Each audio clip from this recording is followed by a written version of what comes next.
The elite. This is for the elite class only. The elite elect saints who know who they are or trying to get there. The elite class, you know what's coming. You know the tax man's coming. You know some health issues are on the way. You know you're going to have agents. You know you're going to have trouble. You know you might lose your job at any moment. You know that your investments might go down.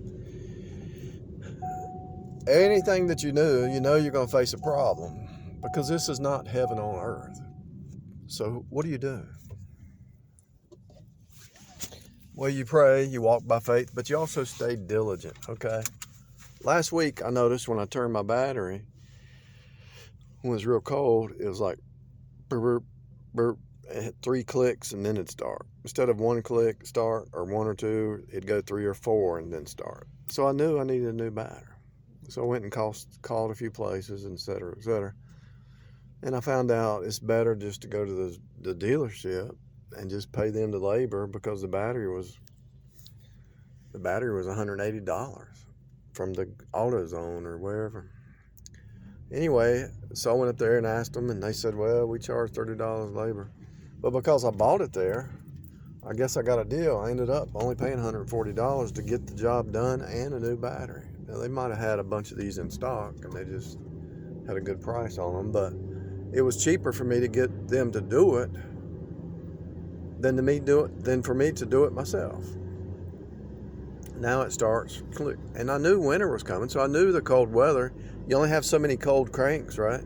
So I knew the cold weather was coming, and I drive this car a lot, or cars in general, because of ride share. I should be driving right now, but I took a little bit of time off this week because, long story, they tried to short me some money, and I kept contacting them. They finally paid it. They tried to hoodoo me, So people are going to try to hoodoo you. You know this world's going to try to hoodoo you. You know the system's going to try to hoodoo you. So you got to be prepared, pre-cut. So pre-cut, you can only be pre-cut if you already know what's going to happen before it happens. Your insurance company's watching you. The government's watching you. Google's watching you. Big Brother's watching you. Your neighbors are watching you. Your boss is watching you. Your coworkers are watching you. Your neighbors, your pastor, everybody's watching you. They're looking for something. Why would people be looking for something? They don't even know they're doing it because they got to build themselves up. If they're in the flesh mind, they got to find somebody who's doing worse than them so they can feel good about themselves. Or somebody made a mistake and makes them feel good. Seriously, this is the mindset of 90% of the people, and they don't even know it. If somebody messes up, it makes them look good. I'm serious now. I'm serious as a heart attack. And this is built into people. I'm married into it. I saw it. I know what I'm talking about. I've seen it with bloodline. I've seen it with in-laws. I've seen it with wives. I've seen it with girlfriends. I've seen it with jobs. I've seen it everywhere I go. And you can run from here and run from here and try to run from it, but eventually you're going to have to face it. Now, how do you face it? I told the story about my ex. She looked over and she said, can you believe that girl's pregnant and she's not married? I said, what are you talking about? You did it. You did the same thing. What are you doing? What are you talking about? Is she saved by faith alone in Jesus alone? If you want to judge what somebody did or does, it means you're in a works-based salvation. If you want to judge somebody by outward show, God looks on the heart. Do they have real, true faith in Jesus? You can judge people on the outward if you want to, but is it real, true faith? So if you know that this system is watching you, there's angel watchers, there's watchers in the natural, there's watchers in the demonic realm, there's watchers watching you because it's all a script. They're actually trying to write your script, to be honest with you.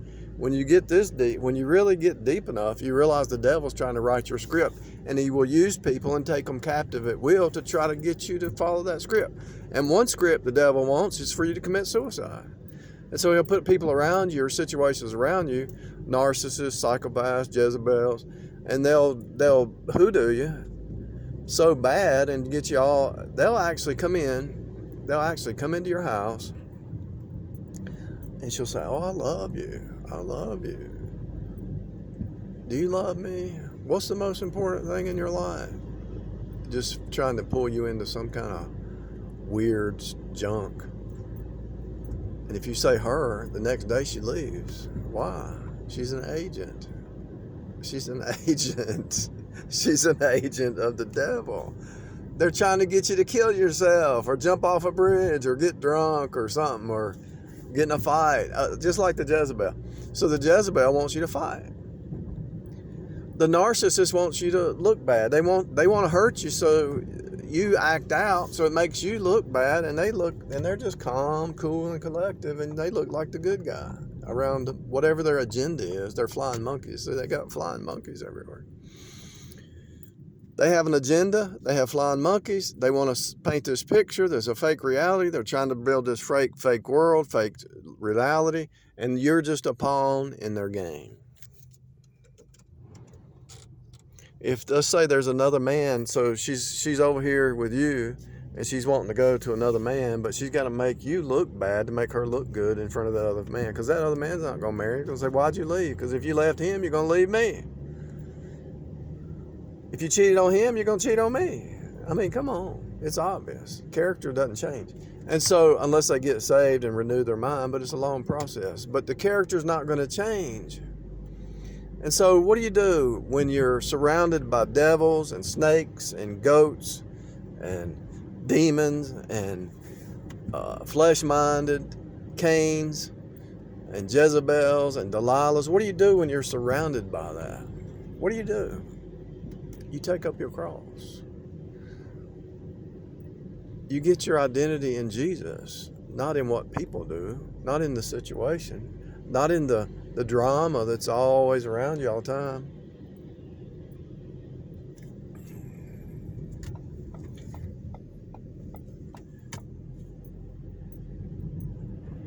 You take up your cross and say, "This ain't my home. I really don't have any, only desire and dream you have down here is really find the truth and find God and find peace." And when they find out those are your only things that you care about, they'll try to steal your joy, your peace, your truth. They're actually trying to steal anything that you find, because these are watchers. These are psychic, demonic watchers, and they possess humans. And so the demons will give them some pieces of the pie, but Google and everybody else will use all the pie. So if your only desire is really easy, let's say your desire is really simple. You don't care about riches or big houses or a trophy wife or anything like that. You just want peace. They will attack your peace. If you want truth, they'll try to send somebody, a Pentecostal, to tell you a bunch of lies. The Pentecostal cult. If you want joy, they'll try to steal your joy. If you want to love your neighbors yourself, they'll try to get you to hate your neighbor.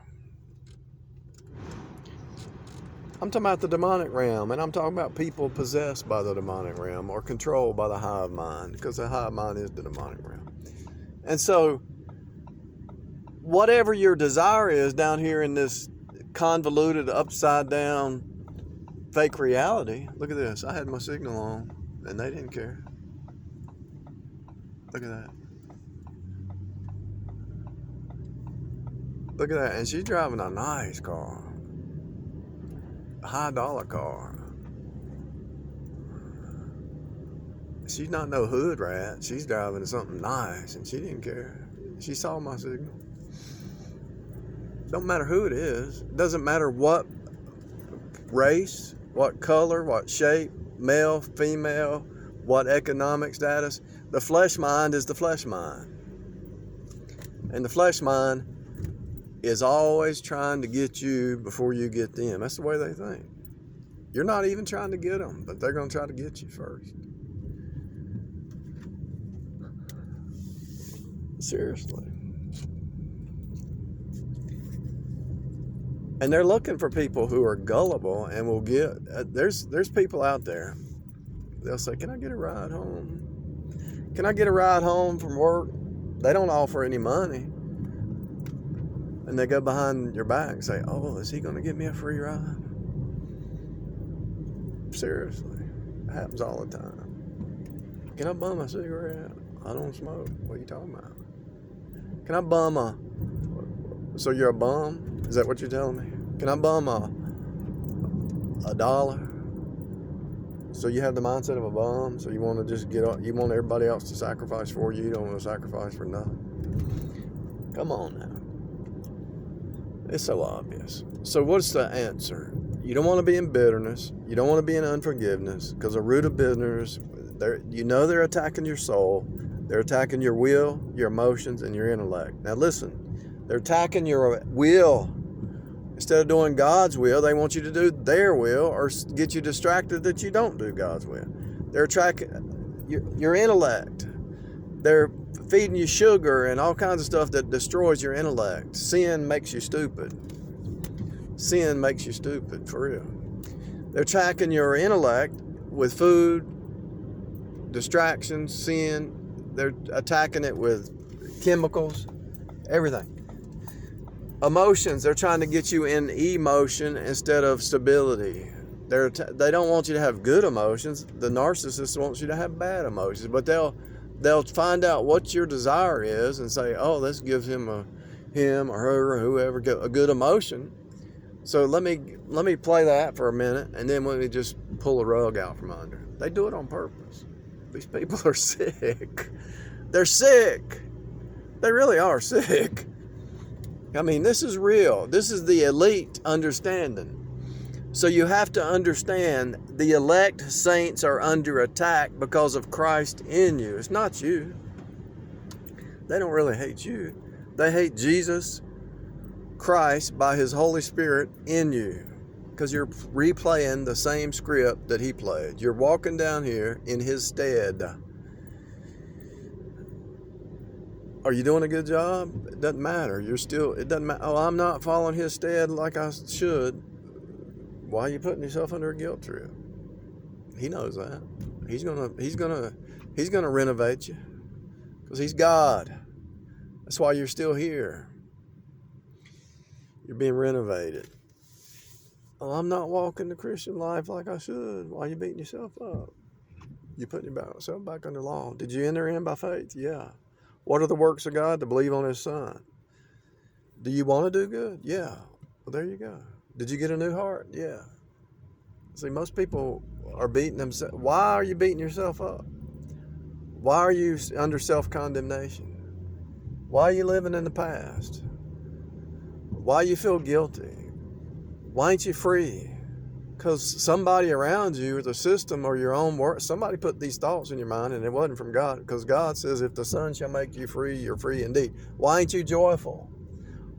Why ain't you doing a job you enjoy in America? There's a lot of good jobs that you can find a job you like. Do something you like. Why don't you have joy? Why don't you have love? Why don't you have peace?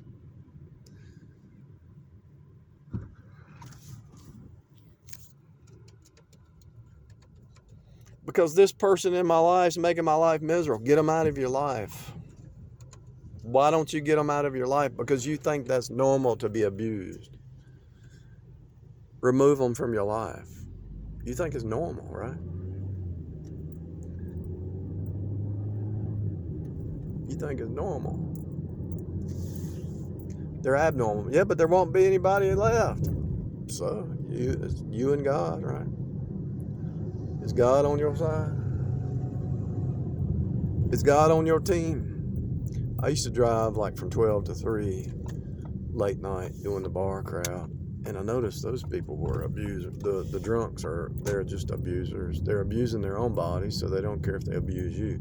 And so they're abusers. The drunkards are abusers because they abuse themselves, and what they do to others is what they'll do to you. And what their worldview is, to abuse themselves, so they think you're just like them.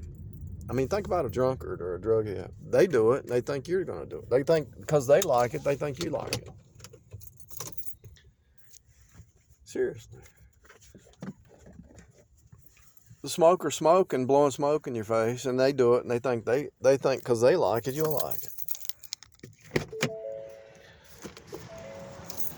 Idiots. Total idiots. And so you know you're surrounded by flesh creatures and idiots, and so you got to be ready. And when they do something, just take up your cross and get away from them. Set some boundaries up. Walk away.